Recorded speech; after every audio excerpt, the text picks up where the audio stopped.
ڕۆژێکیان ئیمامی عومەر ڕزای خوای لێبێت سەرەتای ئیسلامەتیە خۆی کرد بە ماڵی خوشکێکە فاتیمەی خوشکی قورئانیانە خوێند لە دەرگاوە سەیریان کرد ئیمامی عومەرە و زەید کە ئامۆزایشێتی و زاوایشیانە قورئانەکەیان شاردەوە هاتە ژوورەوە وتێەوە چیتانە خوێند وتیان هیچ وتی شتێکتانە خوێند بە قسەی بەشەر ناچێت بمدەنێ وتیان تۆ پیاوێکی مشتێکیت هاوڵ بۆ خوا بڕیارە دەیت مسڵمان نیت نادەینێ زلەیەکیدا لە فاتیمەی خوشکی گوارەکەی لە گوێ بچڕان چووە سەرسکی سەعیدی زاوای و ئامۆزایی ئافرەتی بێدەسەڵات بەرامبەر بە ئیمامی عومەر وەستا وتی مسڵمان بووین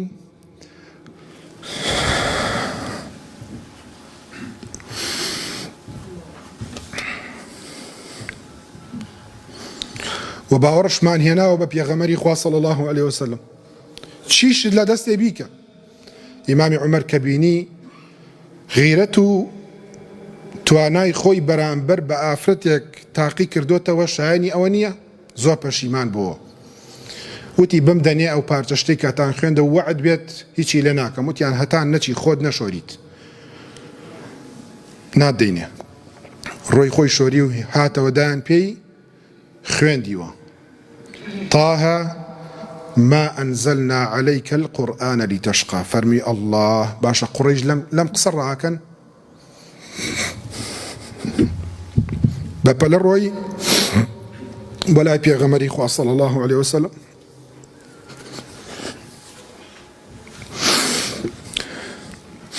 مسلمانان سەیریان کرد ئیمامی عومەرە حەمزەی مامەی پێغەمبەری خوا صلی الله علیه وسلم فەرمووی عومەرە هاتبێ بۆ خێر یارمەتی ئەدەین هاتبێ بۆ شەڕ بە شمشێرەکەی خۆی کوژم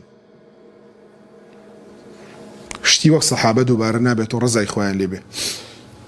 هات پێغەمبەری خوا صلی الله علیه وسلم چمکی کراسەکەی کرد فەرمی ئەی عومەر هەتاکەی ئیمان نایەنیت هەتاکەی لە خوا ناترسی ئەی عومەر فەرمی ئەی پێغەمبەری خوا صلی الله علیه وسلم هاتووم ئیمان بێنم أشهد أن لا إله إلا الله وأشهد أنك رسول الله صلى الله عليه وسلم إيماني أنا فرمي والله دويني دعاء خيرا بكردي أي عمر دعاء هداية من الأخوة برقار بكردي وتم يا رب العالمين أم إسلام بعزت بك بمسلمان بوني أبو جهل يعني مسلمان بوني عمر كري خطاب خواي برقار دعاء كي جيرا كردن بوتو هنيئا لك بيروزت بأي عمر